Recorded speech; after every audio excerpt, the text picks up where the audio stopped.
Hello friends and welcome to the Medprocheck medical lectures. आणि मी तुमचा मित्र प्रशांत शिंदे तुमचा सर्वांचं आपल्या नवीन व्हिडिओमध्ये स्वागत करतोय. तर मित्रांनो, तुम्हाला स्क्रीनवर दिसतच असेल की आपली जी गव्हर्नमेंट ऑफ महाराष्ट्र आणि आपली जी CET सेल आहे, तर CET सेलचं पेज तुम्हाला इथे ओपन दिसतोय. तर याच्यावरून तुम्हाला अंदाज आलाच असेल की प्रशांत सर आज काहीतरी परत नवीन अपडेट आपल्या BSc नर्सिंगच्या ॲडमिशनची घेऊन आलेले आहेत.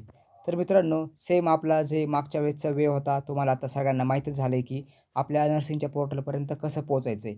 तर आपलं ॲडमिशन पोर्टल 2024-25 ओपन करायचं. त्यानंतर दरवेळेसप्रमाणे खाली स्क्रोल करून आपण आपल्या BSc नर्सिंगचं जे घर आहे किंवा जे पोर्टल आहे, तर आपण या घरामध्ये इथून एंटर करतोय. तर इथं एंटर केल्यानंतर मित्रांनो, न्यूजमध्ये तुम्हाला काहीतरी नवीन बघायला इथं भेटेल. तर ते म्हणजे information brochure of CET for admission to BSc nursing. जे पहिले जे इन्फॉर्मेशन ब्रोचर होतं तेच इन्फॉर्मेशन ब्रोचर CET सेलने परत अपडेट केलेलं आहे. आणि ते अपडेट नाही झालेलं आहे ॲक्च्युली, तेच परत तिथं त्यांनी आहे तसंच परत टाकून दिलेलं आहे. तुम्ही मध्ये बघितलं असेल की न्यूजमध्ये कुठलंही इन्फॉर्मेशन ब्रोचर नव्हतं आणि त्यावेळेस भरपूर जणांनी कमेंट करून पण सांगितलं की सर आम्हाला इन्फॉर्मेशन ब्रोचर द्या. तर मित्रांनो, इन्फॉर्मेशन ब्रोचर इथं आलेलं आहे आणि मला नाही वाटत आता कोणाला ते डाउनलोड करून वाचायची परत गरज आहे, कारण की जी पण इन्फॉर्मेशन होती ती ऑलरेडी तुमच्यापर्यंत मी सगळी पोहोचलेली आहे.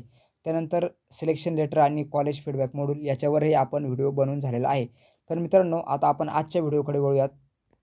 तर मित्रांनो, कॅप राऊंड फर्स्टची लिस्ट पण आली, त्यानंतर ॲडमिशन्स पण झाले आणि आता भरपूर ज्यांना कॉलेज भेटले नाही विद्यार्थ्यांना किंवा ज्यांना बेटरमेंटसाठी जायचं होतं, मनासारखं कॉलेज पाहिजे होतं, तर अशा सर्व विद्यार्थी वाट बघत होते कॅप राऊंड सेकंड आणि थर्डची. तर मित्रांनो, तुमच्यासाठी खुशखबर अशी आहे की कॅप राऊंड सेकंड आणि कॅप राऊंड थर्ड ह्यावेळेस दोन्ही पण नोटीस सोबत आलेल्या आहेत. दरवेळेस असं होत नसतं. कॅप राऊंड थर्ड शक्यतो नसतोच, कारण की आपल्याकडे त्याच्यासाठी नवीन राऊंड असतो, त्याला आपण मॉपअप राऊंड म्हणतो. काय म्हणतो? Mop up round. मॉपअप राऊंड 1 आणि मॉपअप राऊंड 2 असे 2 राऊंड्स असतात. पण ह्यावर्षी मॉपअप राऊंडचं कुठलंही शेड्यूल आलेलं नाही आहे. डायरेक्ट कॅपमधूनच कॅप राऊंड 2 आणि कॅप राऊंड 3 अशी कंबाईन नोटीस आलेली आहे. तर आता आपण याच्यामध्ये एंटर करू आणि बघू की या नोटीसमधून त्यांना काय सांगायचं आहे.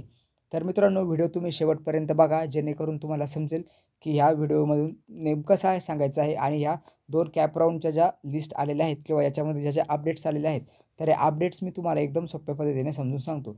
तर 31/8/2024 बघू शकता, आजच्या तारखेला आलेला आहे. आपण व्हिडिओ थोडा लेट बनवतोय, तर तुम्ही हा व्हिडिओ बघू शकता पूर्णपणे, ज्याच्यातून तुम्हाला कळेल सगळी इन्फॉर्मेशन. त्यानंतर आता notice number 13 BSc nursing schedule for subsequent म्हणजे पहिला राऊंड झाला आहे, त्याच्या पुढचे म्हणजे सबसिक्वेंट, त्याच्या खालचे round. Cap rounds 2 and 3 academic year 2024-25 मधला आपण स्किप करू आणि डायरेक्ट टेंटेटिव्ह शेड्यूल. आता मित्रांनो, इथं लिहिलेलं आहे की tentative schedule for cap round 2 for BSc nursing course, म्हणजे BSc नर्सिंगसाठी आता पुढचं शेड्यूल कसं असणार आहे. तर publication of the seat matrix for cap round 2. भरपूर जणांना आता हे काय सीट मॅट्रिक्स, हे तुम्हाला कन्सेप्ट काय असते ही सगळ्यांना कळलेली आहे. पण आता आपण याच्यामध्ये बघतोय की फॉर कॅप राऊंड 2साठी कुठली स्पेशल सीट मॅट्रिक्स येईल. तर आपण जे पहिल्या राऊंडमध्ये सांगितलं होतं की नवीन कॉलेजेस ॲड होऊ शकतात, तर मे बी ते नवीन कॉलेजेस जर होणार असेल, तर उद्या तारीख आहे 1/9/2024, आपण त्याच्यावरही अपडेट आली की लगेच व्हिडिओ टाकून तुमच्यापर्यंत माहिती देण्याचा प्रयत्न करू मित्रांनो. तर कॅप राऊंड 2साठी जे पण नवीन कॉलेजेस असतील, ज्या पण नवीन सीट्स आलेल्या असतील किंवा आता पहिला राऊंड झाला, पहिल्या राऊंडमध्ये फॉर एक्झाम्पल एखाद्या कॉलेजला 50 सीट्स आहे, 20 सीट्स तिथल्या भरल्यात, त्यानंतर 30 सीट्स कुठल्या कॅटेगरीच्या बाकी आहेत. तर हे सर्व जसं तुम्हाला पहिल्या राऊंडच्या वेळेस पूर्ण डिटेल आलं होतं, सेम तसंच डिटेल येणार. यामध्ये जर काही नवीन कॉलेजेस ॲड व्हायचे असेल, तर ते नवीन कॉलेजेसही ॲड होतील किंवा त्याची नवीन कॉलेज ॲड झाल्याची सेपरेट नोटीस तुमच्यापर्यंत पोहोचेल. त्यानंतर दुसरी गोष्ट म्हणजे की आता पर्टिक्युलर कॉलेजमध्ये फर्स्ट राऊंडला किती ॲडमिशन झाले आणि किती आता सीट्स बाकी आहेत, तर याचं सर्वचं सीट मॅट्रिक्स हे तुम्हाला 1/9/2024 म्हणजे आपला जो सप्टेंबर महिना आहे, तर सप्टेंबर महिन्याच्या 1 तारखेला म्हणजे उद्यापर्यंत तुम्हाला कळून जाईल. त्यानंतर सेकंड आहे online preference choice filling process for cap round 2. तर आता काय करायचं आहे, ज्या विद्यार्थ्यांनी फर्स्ट राऊंडला केली होती चॉईस फिलिंग, अशा विद्यार्थ्यांसाठी पण मॅन्डेटरी आहे की तुम्ही कॅप फिलिंग किंवा चॉईस फिलिंग तुम्ही सेकंड राऊंडला पण करायची आहे. म्हणजे ज्या विद्यार्थ्यांना सेकंड राऊंडसाठी ॲपेअर व्हायचं आहे, त्या सर्वांनी चॉईस फिलिंग करणं हे गरजेचंच आहे. आता चॉईस फिलिंगची मुदत जर आपण बघितली, तर इथं परत त्यांनी तारीख पण दिलेली आहे. किती आहे? 1/9/2024 ते 3/9/2024. फक्त 2च दिवसाचा टाईम ह्यावर्षी दिलेला, ह्या राऊंडमध्ये दिलेला आहे आणि त्यांनी टाईम पण कमी केलेला आहे. 6 पर्यंत 9 पर्यंत टाईम असायचा, तर फक्त 12:30पर्यंतच टाईम आहे, म्हणजे तुम्ही दुपारी 12:30पर्यंत करू शकता. सर्व्हर टाईम हा पण कमी झालेला आहे.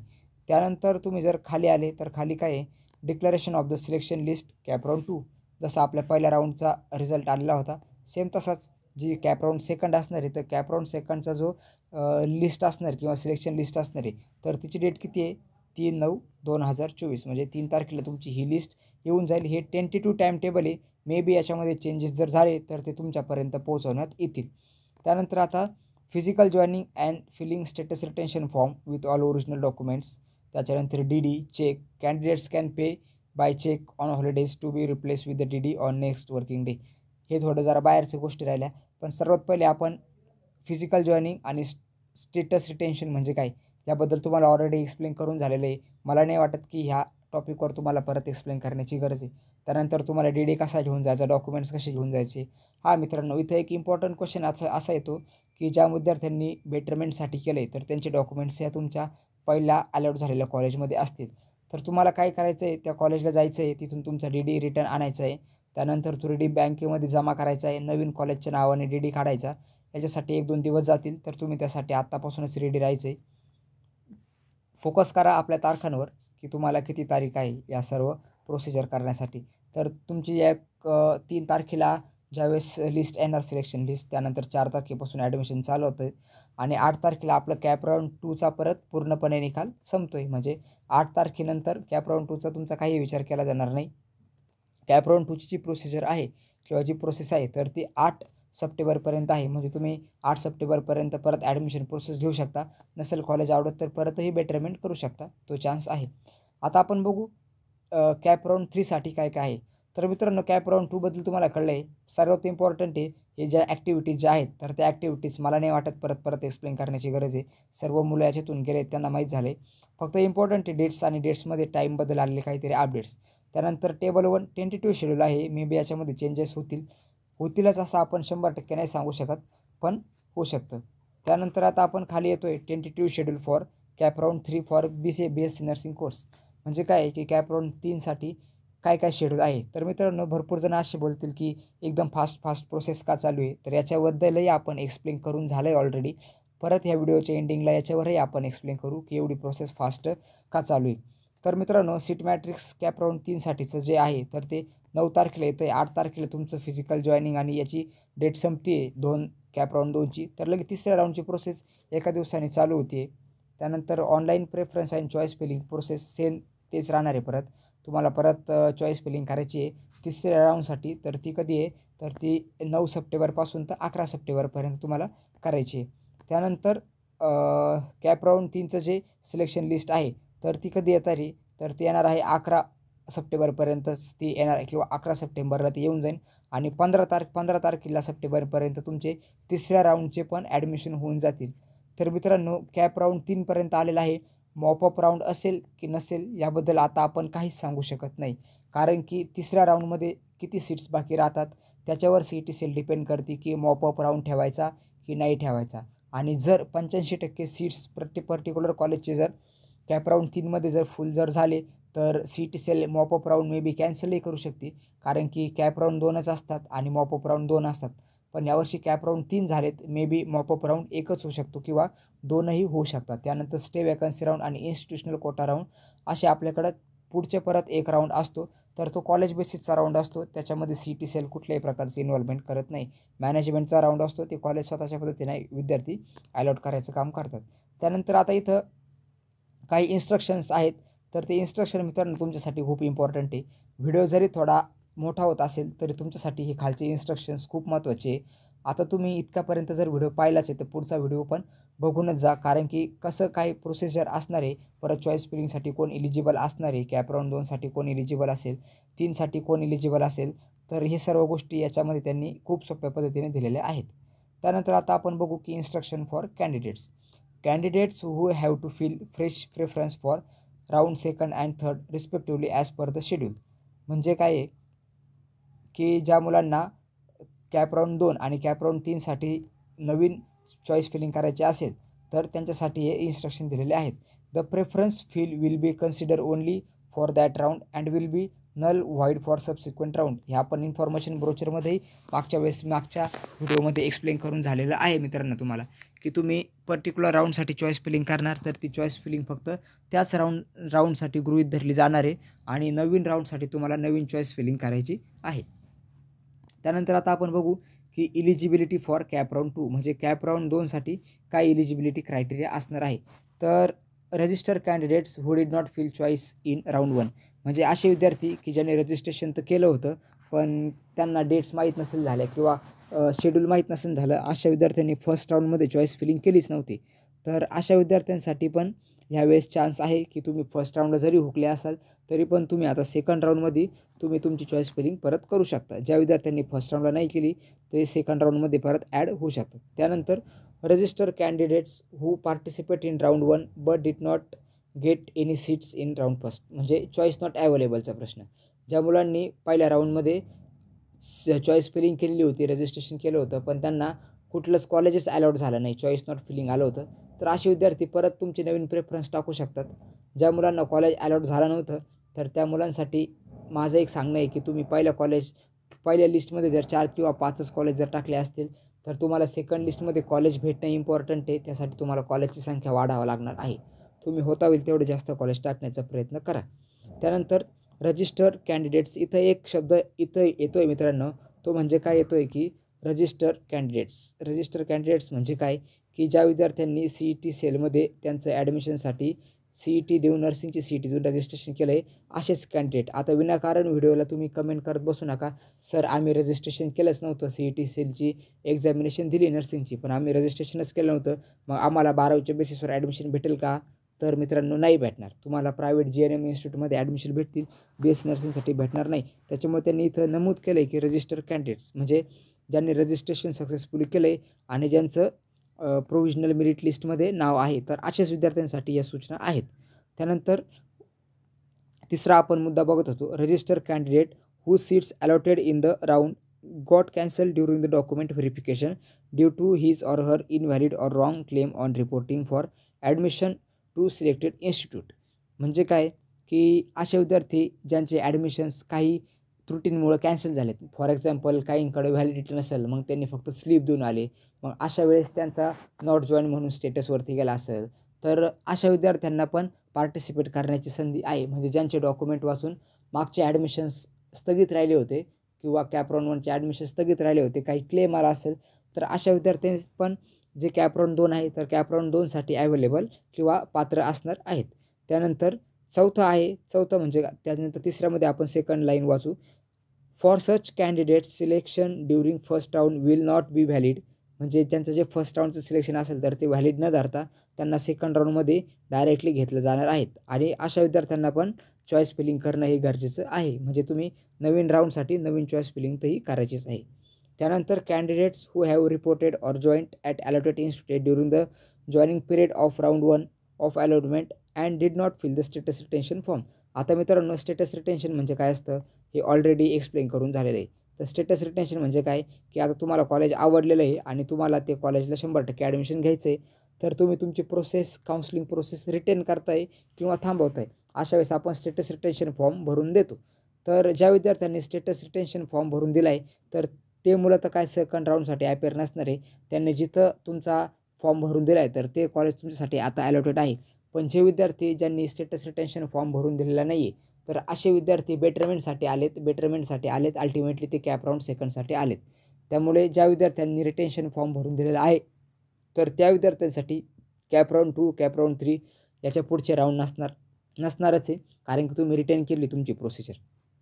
त्यानंतर आता आपण खाली येऊ, इलिजिबिलिटी फॉर कॅप राऊंड 3. जे कॅप राऊंड सेकंडमध्ये बघितलं आहे तर तीच इलिजिबिलिटी कॅप राऊंड 3मध्ये पण आहे. त्यामुळे आता आपण हे काय परत वाचणार नाही. त्यानंतर डायरेक्ट शेवटचा आणि लास्ट मुद्दा वाचू, तो म्हणजे not eligible for cap round 2 आणि कॅप राऊंड 3. आता हे तर इन्स्ट्रक्शन होते इलिजिबलसाठी की तुम्हाला जर कॅप राऊंड 2 आणि 3साठी पात्र जर व्हायचं असेल तर तुमच्याकडे काय काय पाहिजे किंवा तुम्ही कुठल्या कंडिशनमधून गेलेले असाल. आता दुसरं काय आहे की नॉट इलिजिबल म्हणजे अशा कुठल्या कंडिशन आहेत का ज्याच्यामध्ये तो पर्टिक्युलर कॅन्डिडेट आता कॅप राऊंड 2साठी आणि कॅप राऊंड 3साठी इलिजिबल नसणार आहे. तर आता मित्रांनो आपण ते बघू. तर not eligible for cap round 2 आणि कॅप राऊंड 3. तर त्याच्यामध्ये पहिलं काय येतं आहे, candidates who have join previous allotted seats and fill the status retention form.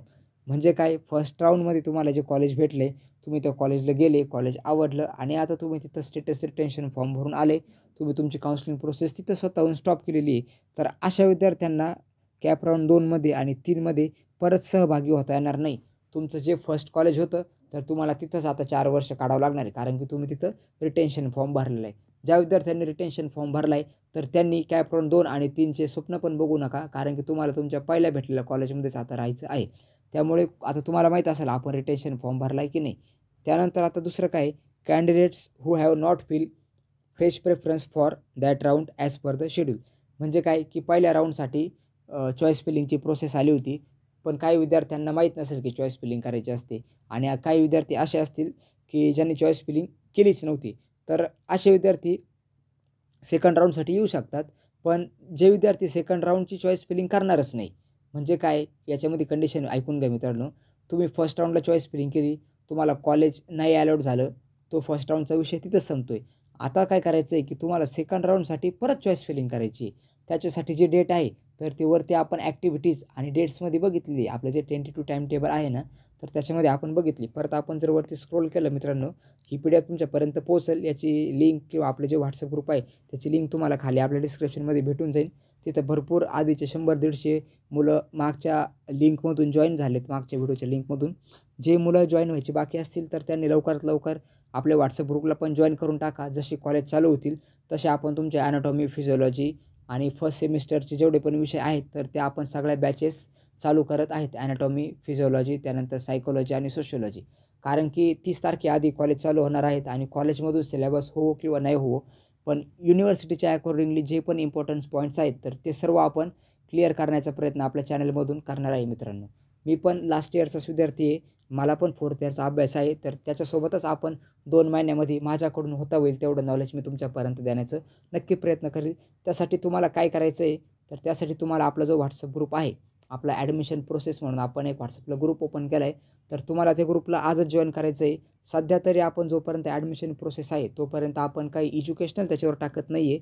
पण एकदा ॲडमिशन प्रोसेस एंड झाली आणि कॉलेज स्टार्ट व्हायला चालू झाले की मग आपण रोजचे 1-1, 2-2 लेक्चर्स इम्पॉर्टंट पॉईंट्स बघून युनिव्हर्सिटीच्या वेनी जाऊन आपण थोडंफार तिथं शिकवायचा प्रयत्न करू, जेणेकरून मुलांना पेपरपर्यंत कुठल्या विषयाचा काळजी राहणार नाही. तर तुम्हाला फर्स्ट सेमिस्टर तुमचं जर लगेच जर क्लिअर करायचं असेल, कारण की भरपूर मुलांचे मला मेसेज आलेत, सर ऑक्टोबरमध्ये कॉलेज चालू होणार, ऑक्टोबर, नोव्हेंबर, डिसेंबर आणि 18 जानेवारीला तर लगेच पेपर आहे.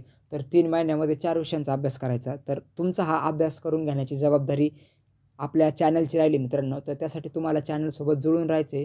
त्यासाठी चॅनलला तुम्ही आजच सबस्क्राईब करून ठेवा. त्यानंतर तुम्हाला जर नर्सिंगबद्दल काही वाटत असेल, नर्सिंगबद्दल काही शंका असतील, तुम्ही आपल्या ग्रुपमध्ये विचारा. तिथं पण भरपूर मुले ऑलरेडी जॉईन झालेली आहेत. तुम्ही त्यांच्यासोबतही बोलू शकता. त्यानंतर तुम्हाला जर काही पर्सनल असेल तर तुम्ही इथं व्हिडिओला कमेंट करा. तुमची ती शंका सोडवण्याचं निराकरण किंवा तुमच्या शंकेचं उत्तर देण्याचं काम मी करायचं काम करेल. त्यानंतर आता आपण परत आपल्या व्हिडिओकडे वळू मित्रांनो. तर आपण बघत होतो की चॉईस फिलिंगसाठी डेट किती आहेत, तर 1/9 ते 3/9 ह्या डेट आहेत आणि जे आपलं सिलेक्शन लिस्ट आहे तर ती 3 तारखेला येणार आहे. तर आपण परत आपल्या व्हिडिओकडे आलो आहे. आता आपण तेच बघतोय की नॉट एलिजिबल कॅन्डिडेटबद्दल आपण बोलत होतो. तर candidate who have not fill fresh preference म्हणजे काय, की पर्टिक्युलर राऊंडसाठी CET सेलने परत डेट्स काढल्यात की पर्टिक्युलर राऊंडसाठी तुम्हाला नवीन चॉईस फिलिंग करायची. फॉर एक्झाम्पल आता चॉईस फिलिंग किंवा आपली जी कॅप राऊंड 2 आहे तर कॅप राऊंड 2साठी तुम्हाला नवीन चॉईस फिलिंग करावं लागणार आहे. आता चॉईस फिलिंग कुठले विद्यार्थी करतील, की ज्यांना कॉलेज अलॉट झालं नव्हतं किंवा जे बेटरमेंटसाठी ट्राय करतात.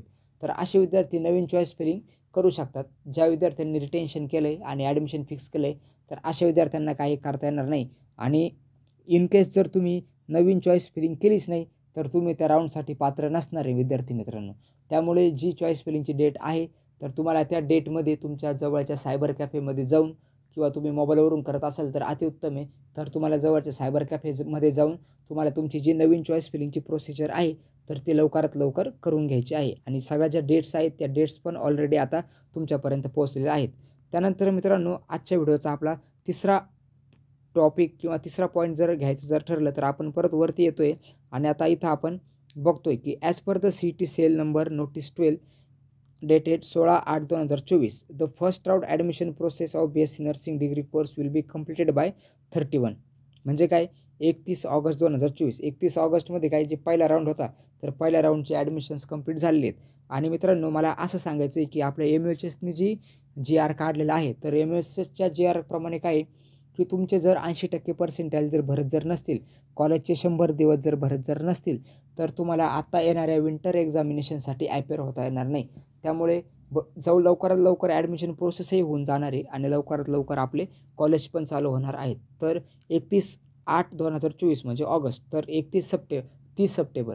तर 30 सप्टेंबरपर्यंत मित्रांनो भरपूर कॉलेजेस नर्सिंगचे चालू होतील. कारण की आणि इन केस जर जे कॉलेज 30 सप्टेंबरनंतर चालू होतील तर ते विद्यार्थ्यांना विंटरची एक्झामिनेशनसाठी ते अवेलेबल नसणार आहेत किंवा ते विंटरच्या एक्झामिनेशनसाठी पात्रच नसणार आहेत. त्यांना डायरेक्ट समरची एक्झाम द्यावं लागेल. म्हणजे अल्टिमेटली तुम्ही 3 महिने म्हणजे तुम्ही एक सेमिस्टर आणि एक सेमिस्टर आपण जर लॉजिकली विचार केला तर एक सेमिस्टर आपण असतं 6 महिन्याचं. तर ते 6 महिन्यांसाठी तुम्ही अल्टिमेटली बॅक पडाल. त्यामुळे होता होईल तेवढं लवकर ॲडमिशन प्रोसिजर करून घ्या. CET सेल पण फास्ट प्रोसेस करते. MUHSची पण फास्ट प्रोसेसिंगचीच यावर्षी अपडेट्स आहेत. कारण की जर आपण मागच्या वर्षी जर बघितलं तर 2 राऊंडमध्ये 8 दिवसांचा फरक राहत होता. ह्या वर्षी तसं नाही आहे. 1-1, 2-2 दिवसाचाच फरक आहे आणि लगेच नेक्स्ट प्रोसिजर स्टार्ट होते मित्रांनो. तर हेच होतं आपल्या आजच्या व्हिडिओमध्ये. याच्यामध्ये आपण काय काय सांगितलं की कॅप राऊंड 2 आणि कॅप राऊंड 3साठी काय काय नवीन अपडेट आलेले आहेत. त्यानंतर आजच्या व्हिडिओचा एक इम्पॉर्टंट टॉपिक सांगायचा मित्रांनो, परत मी रिपीट करतो की प्रत्येक राऊंडसाठी तुम्हाला नवीन चॉईस फिलिंग करायची आहेत. ज्या विद्यार्थ्यांना वाटतंय अजून मला कॉलेज नवीन चांगलं पाहिजे तर त्या मित्रांनी चॉईस फिलिंग करायची. तुमची फर्स्ट राऊंडची चॉईस फिलिंग तुमच्या सेकंड राऊंडसाठी ग्राह्य धरली जाणार नाही. तुम्हाला नवीन राऊंडसाठी नवीन चॉईस फिलिंग करणं ही इम्पॉर्टंटच आहे आणि ही माहिती तुम्हाला तुमच्या विद्यार्थ्यापर्यंत पण द्यायची आहे मित्रांनो.